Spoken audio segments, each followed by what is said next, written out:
오늘 함께 나눌 말씀의 제목은 영원히 번지는 기쁨입니다. 여러분, 복은요, 싫어하는 사람이 없습니다. 다 복 받기를 원하고 복을 다 좋아해요. 누구나 다 좋아하는 것이 복입니다. 그런데 복은요, 다양하게 나타나는 특징이 있습니다. 특히 자녀들을 향한 부모의 이 축복은 역사가 증명하고 있는 것들이 많이 나타납니다. 예를 들어 우리가 잘 아는 루즈벨트 대통령, 미국의 26대 대통령이죠. 그가 부모의 이 축복을 받으면서 자랐는데, 아시다시피 그가 태어날 때 그는 소아마비로 태어났습니다. 눈도 보이지도 않고요, 귀도 잘 들리지 않는 장애를 가진 아이로 태어난 거예요. 1858년 뉴욕의 한 가정에서 태어났는데, 이 아이를 받은 부모는 정말 억장이 무너졌어요. 그리고 억장이 무너진 가운데 처음에는 하나님을 무척 원망했답니다.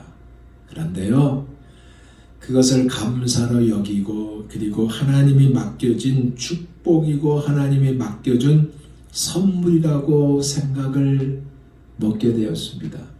그런 다음에 하나님이 맡겨주신 이 아이를 부모는 어루만지면서 축복하면서 기도하면서 이 아이를 키웠는데, 이렇게 기도했습니다. 하나님은 너를 무척 사랑하신단다. 하나님은 너와 늘 함께 하신단다. 그리고 하나님은 너를 귀히 쓰신단다. 미래 진행형으로 얘기한 것이 아니고 현재 진행형이라는 표현으로 이 아이를 축복하며 키웠던 거예요. 그런데 놀라운 일이 이 아이에게 생겼어요. 28세에 이 뉴욕의 시장이 되고 맙니다. 그러더니 그 후에는 뉴욕 주지사가 되고, 그리고 그 후에는 미국 부통령을 거쳐서 마침내 43살, 43세에 미국 26대 대통령이 되었어요. 즉 축복을 받으면서 자란 결과가 영원히 번지는 기쁨이 되었던 것입니다. 오늘 말씀이 바로 이 영원히 번지는 기쁨에 관한 말씀입니다. 오늘 본문은요, 우리가 잘 아는 유명한 산상수훈의 말씀이에요. 그러면서 팔복의 서론이 되는 말씀이 바로 오늘 본문입니다. 특히 많이 들었던 말씀이에요. 눈 감고도 그냥 중얼중얼 할 수 있는 그 말씀이 오늘 본문입니다. 이 말씀을 우리가 다시 나누면서 하나님의 은혜를 받기를 원합니다. 성령께서 깨닫게 해주실 것이고, 그리고 우리가 다시 굳은 결심으로 하나님의 원하는 자리에 설 수 있는 우리 모두가 되기를 원합니다. 아시다시피 우리가요, 지난주에요, 기억나시죠? 예수님의 기적이 소문을 타고 갈릴리, 수리아, 데가볼리, 예루살렘, 유다, 심지어 요단강 너머의 모든 지역까지, 요단강 너머라면 지금의 요르단 정도 되겠죠. 네, 그 지역까지 예수님의 소문이 퍼졌다고 했습니다. 그러다 보니 예수님을 향하여 많은 큰 무리들이 모였어요. 이 무리 안에는요, 배경과 신앙이 다양했을 것이고, 삶의 경험도, 겪은 어려움도 다 달랐을 것입니다. 남녀노소, 가난한 자, 부유한 자, 종교적인 사람, 반항적인 사람 다 포함되어 있는 가운데 이 큰 무리들이 모였던 것입니다. 이 무리들을 예수님은 산으로 이끌고 가셨어요. 산이라고 해서요, 높은 산이 아니라 원문을 보니까 비탈진 언덕이 있는 산이에요. 경사가 있는 넓은 완만한 곳으로 이 큰 무리들을 이끌었습니다. 그림이 그려지죠. 이유는 뭐냐? 수백 또는 수천 명의 청중들에게 더 잘 들리도록 본인은 높은 곳에 올라가시고 이들은 그들의 그 아래에서 예수님의 설교를 듣게 하였던 것입니다. 제가 지난 성지순례 때 이 팔복산을 한번 가봤습니다. 이것은 가버나움으로부터 그리 멀지 않는 곳이었어요. 갈릴리 호수 북쪽 해안에 있는 곳입니다. 아주 경치가 좋아요. 특히 호수에서 불어오는 바람이요, 참으로 좋았다는 기억이 저에게 남아 있습니다. 아마 이 당시에도 그리했지 않았을까라고 추론해 볼 수 있어요. 그때요, 제가 성지순례 때 봤던 제 눈에 띄는 것이 있었는데 주위에 핀 빨간색을 가진 야생화였습니다. 참 아름다웠어요. 당시에도 예수님이 이들을 이끌고 간 그 당시에도 이러한 꽃들로 가득 채워 있지 않았을까라는 생각도 해봅니다. 이 꽃향기를 맡으면서 예수님은 산둥성이에 돌출된 곳에 앉아 운집한 군중들을 마주하면서요, 이렇게 말씀을 선포하십니다. 1절에서 2절에요. 예수께서 무리를 보시고 산에 올라가 앉으시니 제자들이 나온지라 입을 열어 가르쳐 이르시되.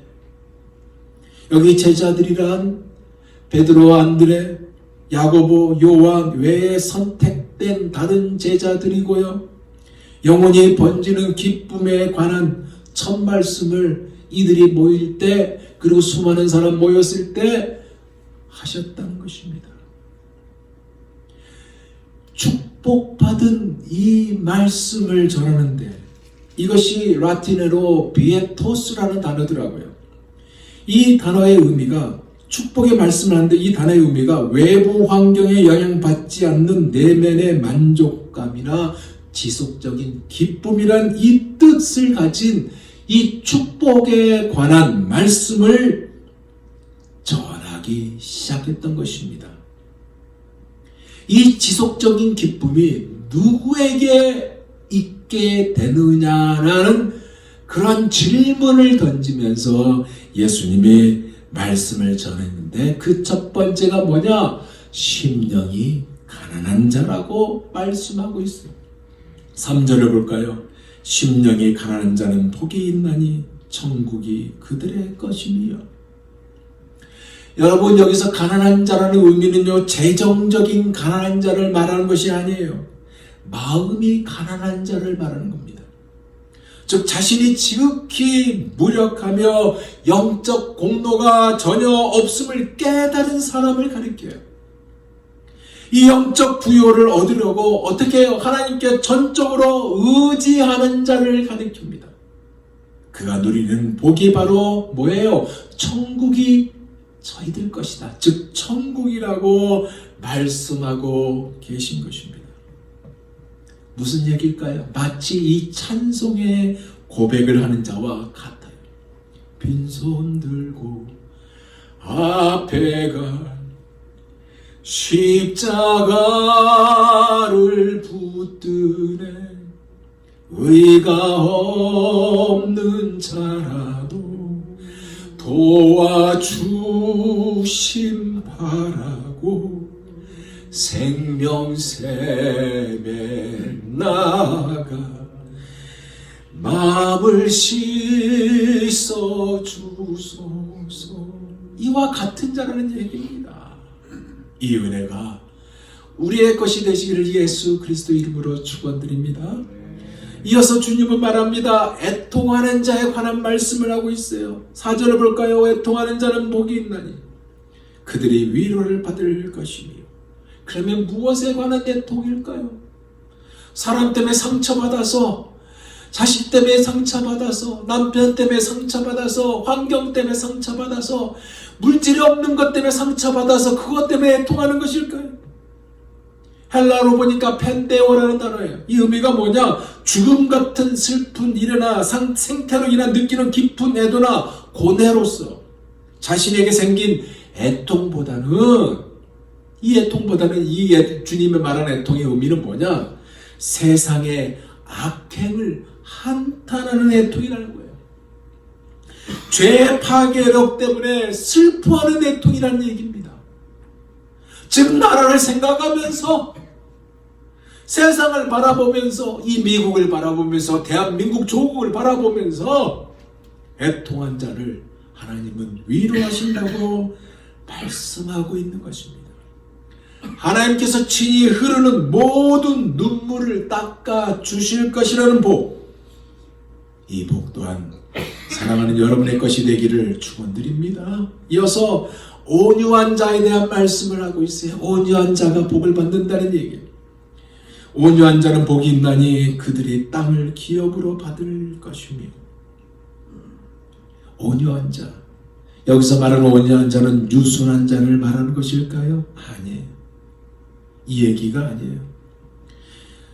사실 세상은요, 온유하고 유순한 사람을 가리켜서 소심하다고, 자존심이 없다고, 대가 약하고 줏대가 없다고, 카리스마가 없다고, 나약하고 겁이 많다고 아주 만만한 사람으로 대하는 곳이 바로 세상입니다. 안 그래요? 그런데 주님이 말씀하신 이 온유는요, 파라우스라는 헬라 단어인데 그 뜻이 이거예요. 자기 자신이 소중하고 온화하며 겸손하고 사려 깊다는 것을 지나치게 의식하지 않는 것. 이 대표가 누구예요? 바로 모세 아닙니까? 나약함이 아니라 통제된 힘을 의미하고 분노를 억제하고 자기 힘을 과시하거나 끊임없이 권리를 주장하지 않는 것이며 다른 사람들의 이익을 자신의 이익보다 우선시하는 자, 이런 자가 바로 땅을 기업으로 받는다라고 말씀하고 있습니다. 그러면 땅을 기업으로 받는다는 이 의미가 과연 무엇을 말하는 것일까요? 완전은요, 하나님의 더 큰 일을 맡겨주신다는 얘기입니다. 더 큰 일. 즉 하나님께서 큰 일을 이렇게 온유한 자에게 부어주시는 거예요. 이거 끝나면 더 큰 일, 이거 끝나면 더 큰 일을. 그리고 두 번째는 어떤 의미가 있느냐? 땅을 차지하고 그것을 누리는 복을 갖게 된다는 거예요. 시편 37편 11절에 다윗이 이런 고백을 하고 있습니다. 들어보세요. 오직 온유한 자는 땅을 차지하며 풍부한 화평으로 즐기로다. 예. 땅을 차지할 뿐만 아니라 누릴 수 있는 실력을 소유하게 된다는 거예요. 이것은 무력으로 얻는 것이 아니라 온유함으로 하나님이 이렇게 부어주신다는 것입니다. 그리고 세 번째, 땅을 기업으로 얻는다는 것은 한마디로 하나님의 나라를 기업으로 얻는다는 의미예요. 근데 여러분, 이 온유는 부모로부터 내려오는 성품이 아니라는 거예요. 엄마가 아빠가 가지고 있는 성품 그대로 자식들이, 엄마가 온유하면 자식도 온유합니까? 그렇지 않잖아요. 이게 부모로부터 유전되는 성품이 아니라는 거예요. 육신의 힘으로 얻는 성품도 또한 아니라는 거예요. 이게 뭐냐? 하나님의 성품입니다. 그러기에 예수님이 이렇게 말씀하셨어요. 수고하고 무거운 짐진 자들아 다 내게로 오라. 내가 너희를 쉬게 하리라. 그 다음에 주님이 이렇게 말씀했습니다.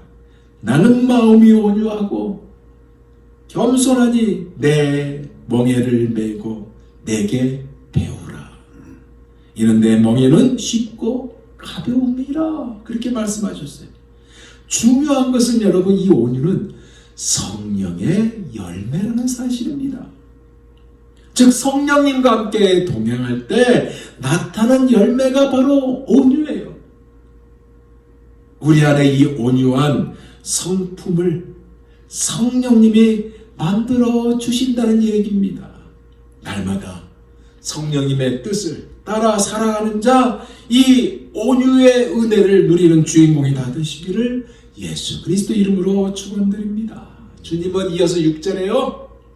의에 줄이고 목마른 자는 복이 있나니 그들이 배부를 것이며 그렇게 말씀하고 있어요. 이 의미가 무엇일까요? 영적 진리와 성결한 삶에 대해 끊임없는 갈증을 느끼는 것을 말하고 있습니다. 여러분 여기서 말하는 의는요, 믿음을 통해 은혜로 얻은 하나님과 올바른 관계를 말하는 위치적인 의가 포함되어 있고요. 하나님과 다른 사람을 향한 사랑의 행동으로 그 바른 관계를 실천하며 사는 실제적인 의가 다 포함된 의입니다. 즉 예수님과 친밀히 동행하고자 하는 열망, 이 열망이요, 아무리 주님의 말씀을 많이 먹어도 소화하고 실천해도 계속해서 허기를 느끼는 열망이고, 아무리 진리의 샘물을 마셔도 흐르게 하고 흘러보내는 다른 사람의 삶을 새롭게 계속 느끼는 갈증을 말하는 겁니다. 이러한 자가 바로 의의 열매로 배가 부르고 깨끗한 양심으로 배가 부르고요, 하나님과 다른 사람들에 대한 깊은 사랑으로 배가 부르며 두로 후에 숙지심이 없는 삶 자체로 보상되어 배가 부르게 된다는 거예요. 이 축복이 여러분의 것이 되기를 원합니다.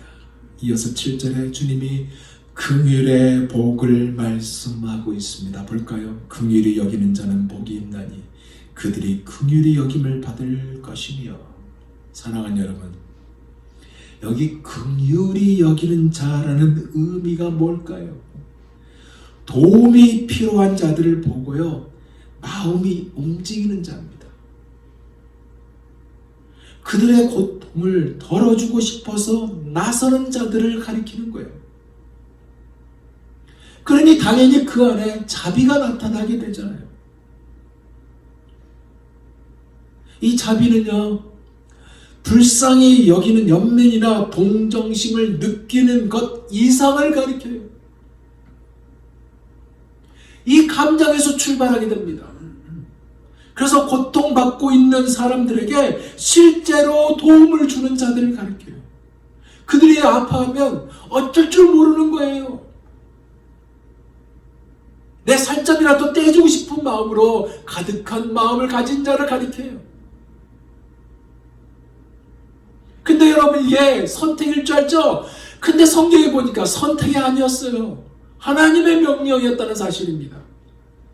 야고보서 2장 15절에서 16절에 이렇게 말씀하고 있습니다. 들어보세요. 만일 형제나 자매가 헐벗고 일용할 양식이 없는데 너희 중에 누구든지 그에게 이르되 평안히 가라, 덥게 하라, 배부르게 하라 하며 그 몸에 쓸 것을 주지 아니하면 무슨 유익이 있으며. 하나님의 명령이에요, 이게. 이 명령이 우리가 순종하여 하나님의 긍휼을 마음껏 누리기를 원합니다. 이어서 주님은 말합니다. 마음이 청결한 자에 관한 복을 말씀하고 있어요. 8절을 볼까요? 마음이 청결한 자는 복이 있나니 그들이 하나님을 볼 것이며. 마음이 청결하다는 의미가 뭘까요? 깨끗한 양심이나 진실한 마음을 갖는 것을 의미합니다. 근데 이들의 특징이 뭔지 아세요, 여러분? 정직입니다. 정직함. 신뢰를 주는 거예요. 신실한 모습이 있어요. 그리고 충성스러움이 있어요. 그들에게는 거짓말과 그리고 기만이 없습니다. 아무도 보이지 않는 그러한 일터랄지라도 거기서 자기 맡은 일을 충성스럽게 하는 자입니다. 한국에 엊그제 본 뉴스인데 무인 빵집이 있었다고. 무인 빵집. 근데 무인 빵집에 이제 자기가 빵을 가져가고 돈을 이렇게 넣어야 되잖아요. 근데 빵이 자꾸만 없어진대요. 그래서 CCTV를 설치했는데 확인해 보니까 어떤 노인이 왕창 계속 훔쳐갔대요. 이게 아니죠. 이게 아니에요. 청결하다는 것은 있든 없든 자기 것을 사갔으면 되는 거예요. 그리고 우리가 마트에서 물건 사잖아요. 근데 그 계산하는 사람이 캐셔가 우리가 3개 샀는데 4개가 왔어요. 4개. 하나가 더 온 거예요. 그러면 야 덤이다 우리 저 하나 더 공짜 생겼다. 그게 아니고 다시 가서 하나 더 왔어요 라고 말하는 자, 이게 청결하다는 의미예요.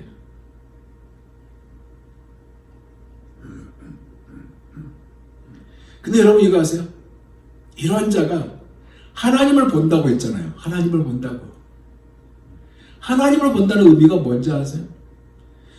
우리 예수 믿는 사람은요, 세상 사람에 비해서 하나 더 있어요.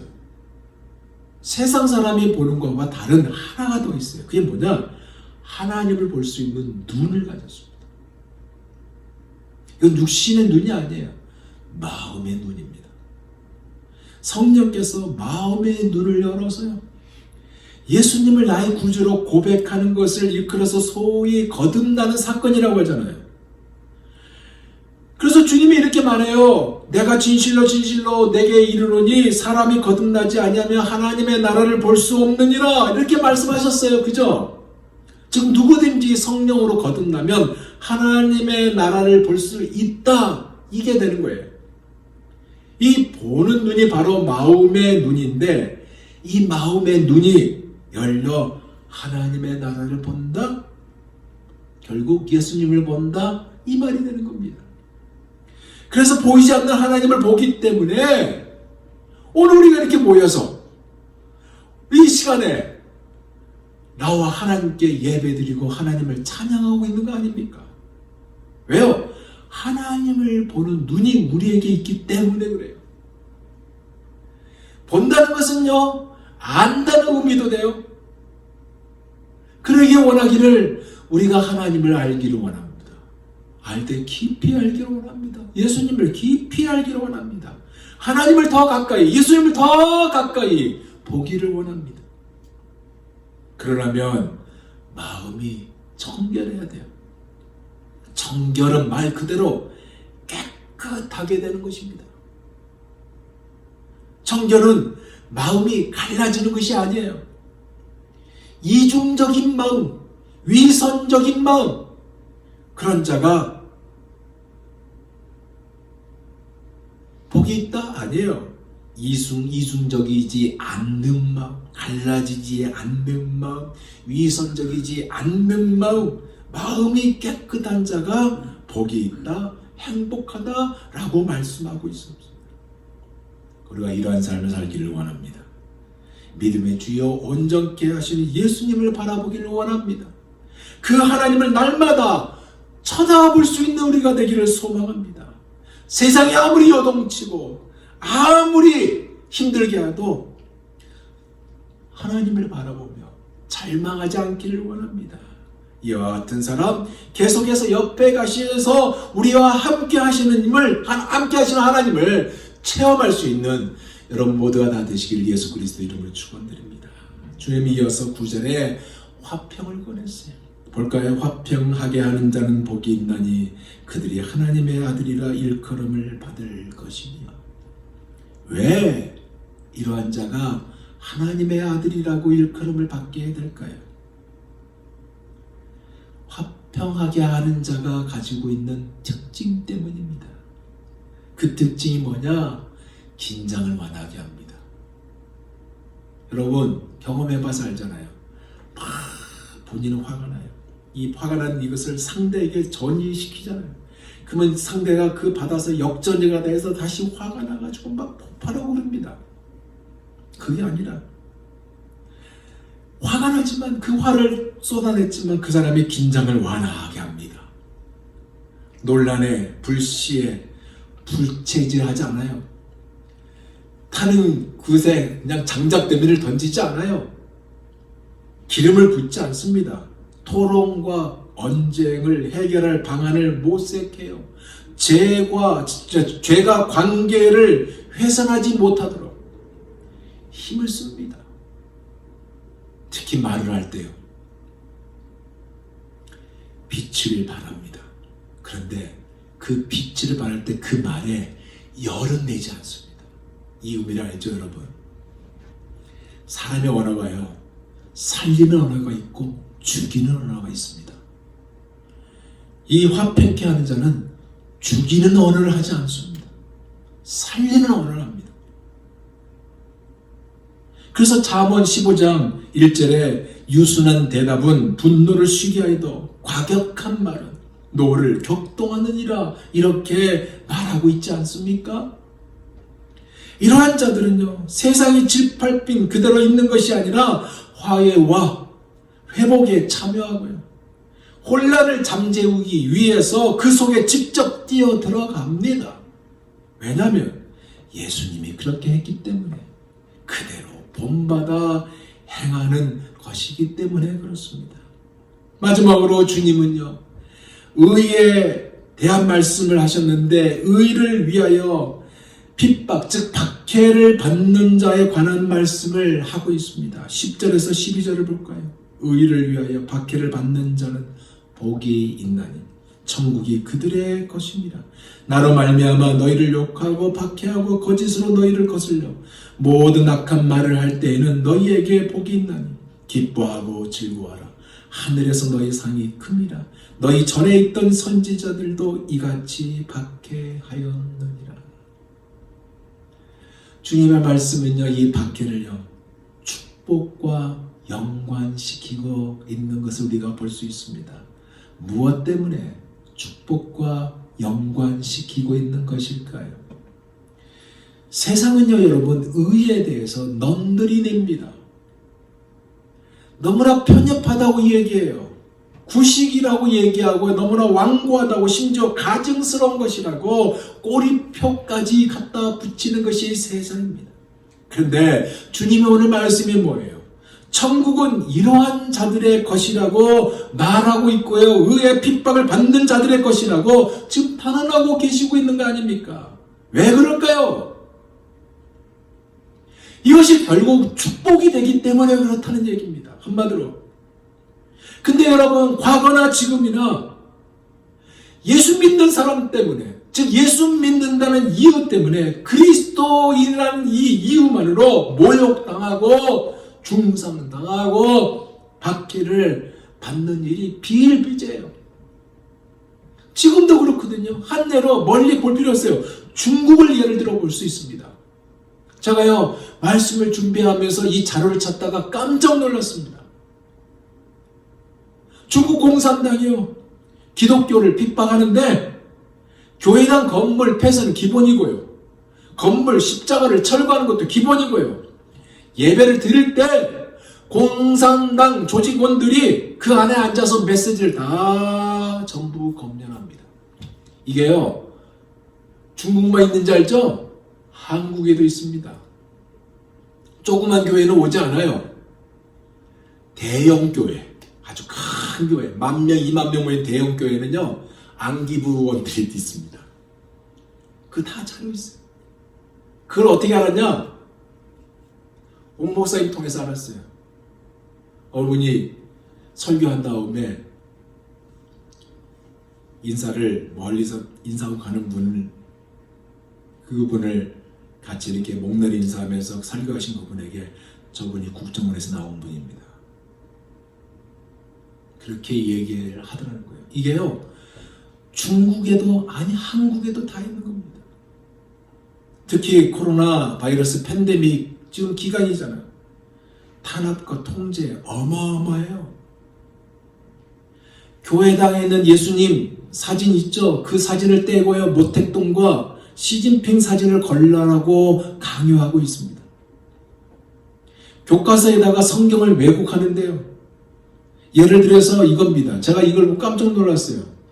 예수님의 가늠한 여인을 사람들이 끌고 왔을 때 너희 중에 죄 없는 자가 이 돌로 쳐라고 그랬잖아요. 즉 이 여인을 용서해 주는 이야기예요. 우리가 잘 아는 내용입니다.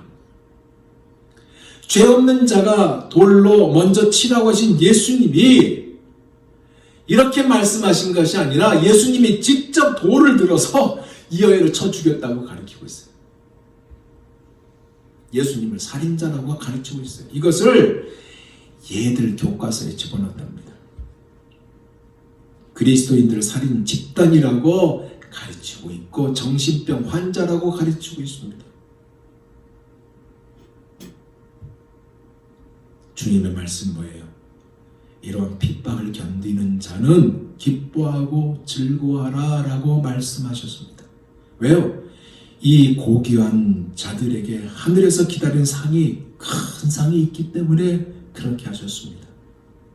그러면서 마지막으로 주님은요, 두 가지 상징을 사용하여 말씀을 마무리하고 계십니다. 13절에서 16절까지 말씀이에요. 너희는 세상의 소금이니 소금이 만일 그 맛을 잃으면 그 무엇으로 짜게 하려? 후에는 아무 쓸데없이 없어 다만 밖에 버려져 사람에게 밟힐 뿐이니라. 너희는 세상의 빛이라. 산 위에 있는 동네가 숨겨지지 못할 것이요 사람이 등불을 켜서 말 아래에 두지 아니하고 등경 위에 두나니 이러므로 집안 모든 사람에게 빛이 되리라. 이같이 너희 빛이 사람 앞에 비치게 하여 그들로 너희 착한 행실을 보고 하늘에 계신 너희 아버지께 영광을 돌리게 하라. 그럼 왜 소금과 빛을 주님께서 사용하셔서 이 상징을 사용하셔서 말씀을 마무리하셨던 것일까요? 바로 소금과 빛이 가지고 있는 이 특성이 그리스도인의 역할을 잘 나타내기 때문에 그렇습니다. 소금의 역할이 뭐예요? 음식의 그 맛을 더하는 거잖아요. 풍미하게 하잖아요. 육류의 부패를 방지하잖아요. 즉 방부제 역할을 해요. 또한 물건을 깨끗게 하는 일종의 세제 역할도 합니다. 즉 우리가 무슨 얘기예요? 싱거워지지 말라고, 맛을 잃지 말라고, 주변 세상과 같아지지 말라고, 너희 안에 하나님과 역사하시고 하나님과 함께 하신 그 간증을 잃어버리지 말라고, 의미를 더해줄 수 있는 능력을 잃어버리지 말라고 말씀하고 있는 것입니다. 빛은 뭐예요? 세상이 어둠으로 가득 차 있는 이러한 현실이라 할지라도 너희가, 우리가 아니 내가 팔복의 삶을 살아간다면 빛이 어둠을 몰아낸다는 것입니다. 이 빛이요, 어둠 속에, 멀리 있는 어둠 속에 있는 사람이라 할지라도 그 사람이 그 빛을 바라보고 어디로 가야 할지, 어느 쪽으로 가야 할지 알려주는 희망의 등불이 되어준다는 것이에요.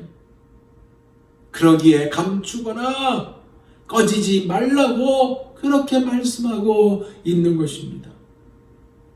사랑하는 성도 여러분, 분명한 사실은 오늘 이 말씀은요, 우리의 선택이 아니에요. 그렇게 하시라는 주님의 권고의 말씀입니다. 16절 다시 보세요. 이같이 너희 빛이 사람 앞에 비치게 하여 그들로 너희 착한 행실을 보고 하늘에 계신 너희 아버지께 영광을 돌리게 하라. 무슨 얘기냐? 우리의 삶이 하나님과 장차올 그분의 나라의 영광을 그대로 드러낸다면 어둠 속에 있는 우리 주변의 사람들이 우리의 선한 행실을 보고 우리의 모습을 보고 하나님 아버지께 영광을 돌리고 어쩌면 그들이 회심해서 예수 그리스도께 그들의 삶을 바치기까지 할 것이라는 말씀을 하고 있는 것입니다. 이제 말씀을 마무리합니다. 여러분, 오늘 주님의 말씀은요, 선택이 아니라 명령입니다. 해도 그만, 안 해도 그만이 아니에요. 특히 마지막으로 꺼낸 이 두 가지 상징은 우리 주님의 간절한 소망입니다. 소금을 뿌리는 삶, 빛을 비치는 삶을 우리가 살기를 원합니다. 그럼 이것을 어떻게 우리의 삶에 적용할 수 있을까요? 매일매일 이 팔복 중 하나를 우리에게 적용해 보는 겁니다. 예를 들어서 월요일은 마음이 가난한 자를 실천해 보는 거예요. 그리고 화요일에는 이 세상의 죄로 가득한 것 때문에 바라보면서 애통하는 마음을 가져보는 겁니다. 이것을 실천하는 거예요. 이것을 우리 모두 이루어 가기를 원합니다. 그리고 다른 하나는 세상이 전하는 메시지에 우리가 거기에 동조하고 따라가고 거기에 같이 예스하는 것이 아니라 빛과 소금의 삶이 과연 무엇인지를 생각하면서 빛과 소금의 삶에 우리의 포커스, 초점이 맞춰지는 거예요. 이렇게 산다면 우리는 우리의 삶이 체인지가 되는 거예요. 삶을 바꿀 기회가 얻게 되는 거예요. 그리고 천국이 임하는 기쁨을 누리게 될 것입니다. 이 삶이 뭐예요? 바로 영원히 번지는 기쁨이에요.